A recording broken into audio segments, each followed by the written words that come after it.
Magandang araw mga kabutcher. Ito pala yung itong bill ng Pakistan. Maliit lang siya na beef shoulder. Didibol ko siya para makita nyo paano kayo magdibol dito sa style ng bansa ng Middle East. Di ba, Brad? Dito kasi sa amin, nakalapag. Sa ibang bansa kasi, hinahang nila eh. Dito sa amin kasi buuan, hindi kami nagbabypass. Nakikita ko dito sa may yung pinaka-joint niya.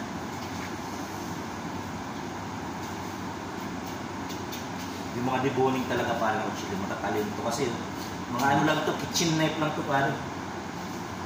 Yung mga deboning kasi pag inano mo talaga, mas lalong tatalin. Ito wala, may inang quality pa. Wala kasi tayo sa mga deboning na yun. Ano lang talaga tayo. Pang hypermarket. Pero okay na rin yun, skill na rin yun kasi parang basic na rin yun. May matututunan na rin kayo mga kabutcher. Kaso lang ngayon mga kabutcher, medyo gera dito eh, kaya alanganin yung mga mag-deploy. Hindi naman kasi kung mag-apply pa lang sa agency, matagal pa yung processing yan, abutin pa rin ng isang taon. Baka pag ma-ready visa nyo, tapos na yung gera. Kaya ano lang kayo dyan, mag-ready lang kayo mag-apply dyan. Kasi hindi naman sabihin nyo, mag-apply kayo ngayon, saan dito makakarating na kayo dito, hindi. May visa processing pa yan dito. Yung mga papel nyo, forward pa yan dito mga kabutcher. Kaya alam na ngayon, puno agad yung butcher, Brad. Maraming nag-apply talaga ng butcher.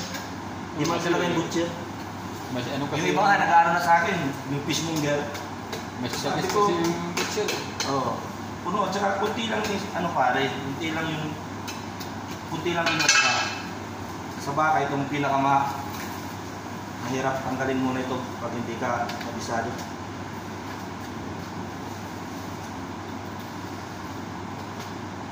Pero yung iba, ang bilis lang ito bakbak Brad, yung mga araw-araw talaga trabaho. Kasi pag diboner ka talaga, yun lang, trabaho mo, dibon ka lang ng dibon maghapon. Sabihin mo sa araw-araw, hindi mo kabisado yan.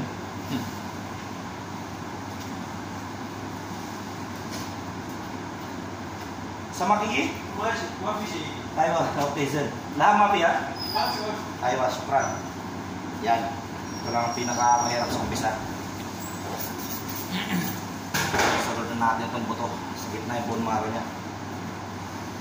Linis-linis muna. Hindi ko yun ni-slice yung mga ribs para paalam muna tayo kay supot. Mamaya. Manok. Banatan mo. Kasi banatan mo ito. Dito kasi sa aming shop, nagano kami, hiwa kami ng manok, lahat centralized dito mga kabutcher. Yan, kaya hindi yung sabihin nyo, isa lang yung position nyo. Lahat dito, lahat matutunan nyo dito.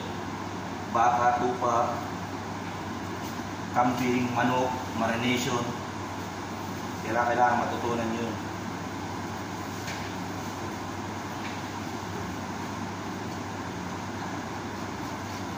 Bali, sinasabi ko sa inyo paulit-ulit, centralized maging trabaho nyo dito.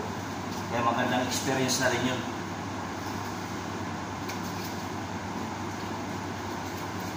Tulad nito, makakahawak kayo magdibon ng baka, tupa, mga parts ng tupa. Ganun lang yan mga kabutcher. Kaya magandang experience na rin dito sa bansang Middle East. Kasi pag maging seniority ka dito, lahat, tatrabahoy mo na. Lalo na pag alam mo na lahat ng trabaho. Alam mo na ano na baka, dibon, alam mo na magtastas ng tupa, kambing, lahat yun, trabaho mo na. 2 to 3 years, makakabisado mo lahat yun. Ano kasi, sa umpisa kasi, hindi ka pagdidibonin. Kasi siyempre, baka madurog yung mga karne. Tapos, may ano rin yan, cutting test, susulat mo lahat yung mga butcher. Yan. Ito naman yung bone marrow. Sunod natin itong huli na bone marrow sa dulo. Yan. Pakita ko sa inyo paano matanggal. Yan.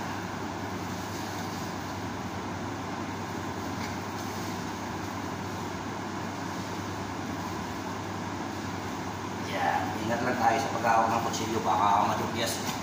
Lapisan yung daliri natin. Hirap na. Yan. Ganyan. Yan ang bone marrow mga kabutcher. Ito naman yung totally shoulder niya. Maliit lang siya, napaka. Yan o, bill. Kaya hanggang dito na mga kabutcher. Sana kayo matutunan kayo. God bless. Okay?